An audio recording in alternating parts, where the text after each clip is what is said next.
Rebelión en la Granja es un clásico atemporal que acarrea muchos tópicos interesantes para el mundo de la literatura y también para este canal, porque este libro aborda de una forma sublime los paralelismos de esta fábula con la Revolución Rusa y también con la dictadura estalinista, tópicos que sí ya han sido bastante abordados, pero que indiscutiblemente siguen trayendo discusión a la mesa. Y es que por vez primera, y gracias a Orwell, vamos a hablar de un tema repudiado en la sociedad, el cual es la política. Porque esta novela es la perfecta unión entre la política y la literatura, trayendo consigo una novela que fue galardonada en la actualidad, pero que en el pasado, en la época que se publicó, fue censurada intelectualmente. Yo soy Bajo, sean bienvenidos y bienvenidas a mi canal.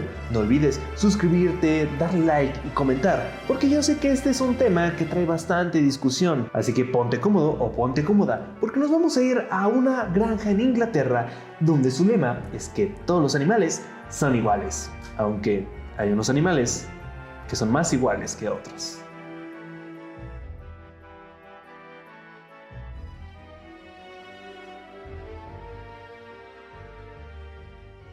Para hablar de esta novela es sumamente importante abordar el contexto histórico, ya que prácticamente lo es todo. Y por consecuencia trae muchas implicaciones importantes de la novela, del por qué existe esta perspectiva política que buscaba ofrecer la novela, la crítica evidente al autoritarismo y más tópicos que iremos abordando poco a poco en el transcurso de la reseña. Pero evidentemente tenemos que empezar con el más importante de todos, y es el autor, la mente detrás de esta novela, el desconocidísimo Eric Arthur Blair. Es de aquí, pero que todos lo conocemos con su gran seudónimo de George Orwell. Que en primer lugar, ¿por qué George Orwell y no Eric Arthur Blair? Ahora sí que su nombre no está feo. Y esto se debe a que desde un inicio George Orwell o Blair tenía como déjà vu que sus textos podían generar incomodidad a su familia. Entonces, para no acarrear problemas ahora sí que de calumnias o de incomodidad a su familia, decidió cambiar su nombre a su seudónimo para que no se pudiera relacionar. Y vaya que lo atinó, porque sus textos sí fueron controversiales en la época y yo creo que a su familia no les hubiera gustado pues tanto ataque directo. Arthur Blair nació en la India Británica en 1903, un 25 de junio. Estamos bastante cerca de su cumpleaños. Y desde su juventud iba creando un perfil bastante interesante, ya que se negó a ir a la Universidad de Oxford para poderse inscribir en la Policía Imperial de la India, donde con un desencanto brutal se dio cuenta que trabajaba para la opresora Inglaterra británica de la época. Tiempo después, aunque fue complicado que empezase su carrera, pudo empezar su trayectoria como escritor, crítico y periodista. Tiempo después, logró participar en la Guerra Civil Española, donde cambió su panorama político completamente. Después de esto salió evidentemente repudiado del totalitarismo y él se consideró como un socialdemócrata. Y sí, posteriormente fue un fuerte crítico del comunismo estalinista en su más importante obra, 1984. Niños, hoy apreciaremos el arte. Esto es arte. ¡Aprécienlo! Todo esto lo digo para que comprendan el perfil político que logró mantener Blair o Orwell a lo largo de su vida, aunque fue un crítico a morir del totalitarismo, fascismo, autoritarismo y comunismo. Siempre él se consideró como un socialdemócrata, al punto de que los servicios de inteligencia de Inglaterra lo espiaron durante 12 años. Y esto porque pues a Inglaterra no le daba mucha gracia la expansión del socialismo en sus tierras. Ya para pasar a la reseña, tengo que comentarles que no solamente publicó dos novelas, que viene siendo Rebelión en la Granja en 1984, realmente publicó más obras, que son estas de aquí.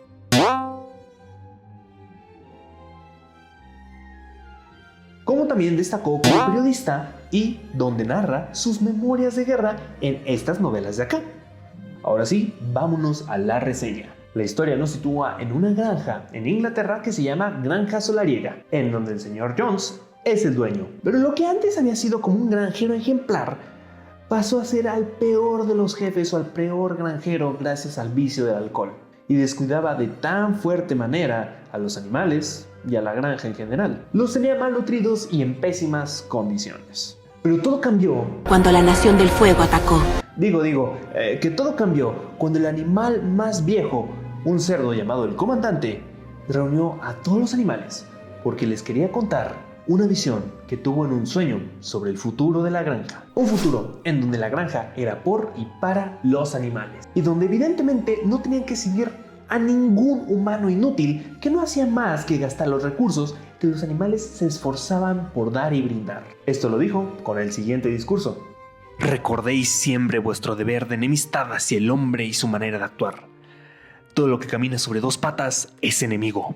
Todo lo que camina sobre 4 patas o tiene alas es amigo. Recordad también que en la lucha contra el hombre no hay que parecerse a él. Aunque lo hayáis vencido, no adoptéis sus vicios. Ningún animal debe vivir jamás en una casa, o dormir en una cama, o llevar ropa, o beber alcohol, o fumar tabaco, o tocar dinero, o dedicarse al comercio. Todas las costumbres del hombre son malas. Y sobre todo, ningún animal debe tiranizar a su propia especie, débiles o fuertes, listos o simplotes. Todos somos hermanos. Ningún animal debe matar a otro animal. Todos los animales son iguales.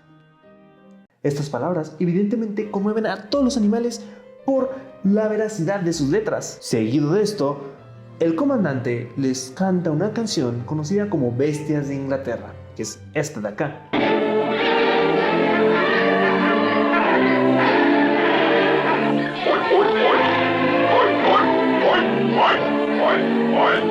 Tiempo después, conmovidos y enojados por la miseria en la cual vivían, deciden hacer una revolución, para poder así tomar la granja, cumpliendo los ideales del comandante de cómo debería de ser una granja por y para los animales. Se rebelan y consiguen volverse dueños de la granja solariega, que pasa con el nombre de ser Granja Animal, cuyos animales adoptan el animalismo como modelo de vivir o de gobernarse, que en resumidas cuentas son las palabras del cerdo el comandante, el viejo comandante, acompañado de 7 importantísimos mandamientos. Todo lo que camina sobre 2 patas es un enemigo. Todo lo que camina sobre 4 patas o tiene alas es un amigo. Ningún animal llevará ropa. Ningún animal dormirá en una cama. Ningún animal beberá alcohol. Ningún animal matará a otro animal.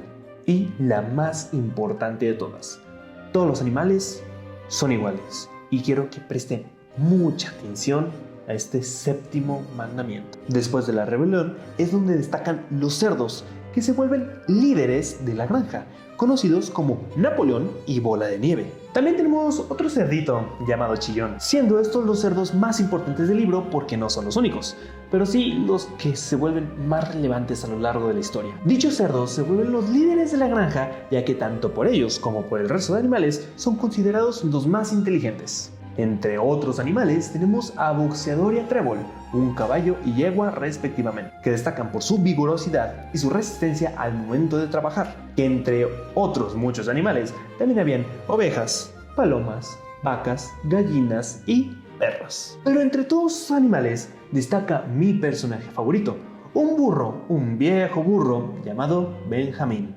o Benjamin. Dos animales hacen que la rebelión tenga sentido y cumplen un rol sumamente importante en el trabajo de la granja. Y a ver, antes de pasar al análisis, voy a hablar de la representación de la Revolución Rusa con los personajes de la granja. Solo que evidentemente a aquellas personas que conozcan la historia de la revolución y la consolidación del socialismo en Rusia, eso lo pueden considerar como un spoiler, porque los parentescos son más que evidentes. Ya dicho esto, tenemos a los siguientes: el señor Jones, que representa al zar; el comandante, que representa a Karl Marx; Bola de Nieve, que representa a Trotsky; Napoleón, que representa a Stalin; Trébol y Boxeador, que representan a la clase trabajadora; Moisés el Cuervo, que representa a la iglesia ortodoxa; el señor Pilkington, que representa a los países con modelos capitalistas; el burro Benjamin, que representa al escepticismo; el cerdo Chillón, que representa a los medios de comunicación oficiales; los perros, que representan a la policía secreta; y el animalismo, que representa al comunismo / socialismo. Como les decía, quienes ya conozcan la Revolución Rusa prácticamente ya saben la historia de este libro. Pero más claro, como Orwell lo hizo, no hay otra historia. Así que si quieres leer este libro, que es sumamente cortito, sin spoilers, te recomiendo que dejes esta parte. No olvides comentar, darle like y que me des tus opiniones, porque ahorita nos vamos a entrar en una zona un poco fangosa, problemática y que sigue causando discusión en la actualidad. Quienes se hayan quedado ya saben lo que se viene, una historia de miseria seguida de la desilusión y donde evidentemente no hay nada de comedia. Bueno, aunque sí hay una escena bastante chistosa, que después de que se lleva a cabo la revolución de la granja, los cerdos deciden dar un entierro ceremonial a unos jamones en honor a sus hermanos caídos. La verdad es que sí es bastante cómico y pues bueno, tenía que hacerlo. Es el único chiste que hay en la novela, así que evidentemente tenía que ser gracioso. Pero fuera de eso no hay más. Es momento de hablar de capitalismo y comunismo. El libro es una fuerte crítica y sátira de los dos, tanto capitalismo y comunismo, y quien diga lo contrario está equivocado. Esto porque al final, en una de las escenas más importantes y más impactantes, los cerdos que representan al comunismo se ven demasiado parecidos, por no decir que iguales, a los seres humanos, aquellos que representan el capitalismo. Todo se resume en que no importa cuál de los dos bandos elijas, si tienen el poder, te van a tratar como una herramienta, volviéndote en un desecho reemplazable. Actualmente se critica mucho al capitalismo porque trata a los seres humanos como meras cifras. ¿Y saben qué? Tienen razón. Pero es una falacia y una mentira creer que el comunismo no te trataría de la misma forma, o viceversa, que el capitalismo en algún momento va a cambiar y te va a tratar de mejor manera. Orwell es bastante claro entre sus letras. Aquel que tenga el poder y no sepa controlarlo se corromperá. Y evidentemente esto hará un infierno para todas las demás personas y seres con los cuales él esté. No importa bajo el nombre de qué o qué lo haga. Nadie nunca debe tener el poder total. Ni los capitalistas ni el gobierno. Se debe de rechazar todo tipo de totalitarismo. Y este totalitarismo lo vemos reflejado hasta de una forma cínica en el libro, ya que paulatinamente todos los mandamientos, los 7 mandamientos que se establecieron al principio de la novela, se van cambiando a conveniencia de los cerdos, principalmente a conveniencia del cerdo Napoleón, que literalmente pasan a ser un chiste. Ningún animal dormirá en una cámara con sábanas, ningún animal beberá alcohol en exceso, ningún animal matará a otro sin motivo, y presentar la máxima de la rebelión en la granja, lo cual pasa a ser triste y desconsolador el pensar que todos los animales que antes eran iguales, ahora pasa a ser que todos los animales son iguales, pero hay algunos animales que son más iguales que otros. Da escalofríos cambiar la palabra de animales con humanos y comprender qué tan perversa es la conclusión de la novela. Por poner un ejemplo, y el más importante de todos, tenemos al caballo de boxeador, quien era o quien fue, quien sin dudar un instante impulsó todo lo relacionado con la revolución y todo lo que se hizo posteriormente en la granja.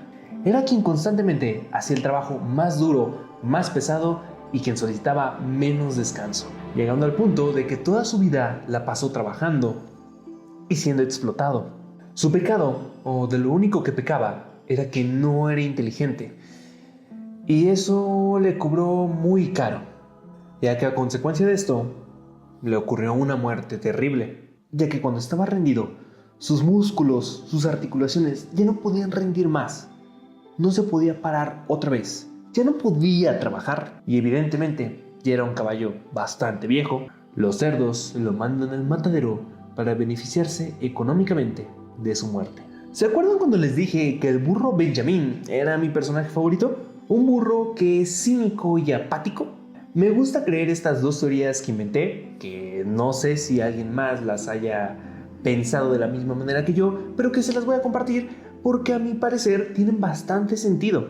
Una teoría es que Benjamín, siendo el animal más viejo de toda la granja, ya había vivido una revolución con anterioridad, pero que fue exactamente lo mismo que sucedió. Un futuro prometedor que a corto plazo se cumple, pero que poco a poco va cayendo en decadencia y miseria al mismo punto de partida que antes de la revolución. Y otra teoría es que Benjamín, siendo el animal más inteligente que sabía leer y escribir, se enteró a través de periódicos de la existencia de la verdadera revolución rusa, y comprendió los paralelismos y cómo iba a desencadenar el final de la revolución de la granja solariega. Un libro que, sin importar en el año que estemos hablando de él, será una novela que seguirá mucho más tiempo vigente y que es una lectura obligatoria tanto como novela como para comprender el mundo actual en el cual vivimos. Y pensar que este libro tan vigente en la actualidad fue ilegal en muchísimos países durante todo el trayecto del siglo XX. Esto le da evidentemente un plus y de los más importantes que puede tener una novela, porque hay que entender algo, y es que la censura es la forma más sutil de demostrar poder y sobre todo incomodidad ante un tópico que pone en cuestión este mismo poder. No por nada hay un prefacio sumamente importante en esta novela, donde George Orwell nos habla de la importancia de la libertad de prensa. Les recomiendo que no se lo salten. Eso, y sobre todo, porque Orwell fue encarecido en decir que era obligatorio que en cada copia de La Rebelión de la Granja tenía que existir este prefacio. Y con esto sería todo sobre la reseña del día de hoy. Espero que les haya gustado.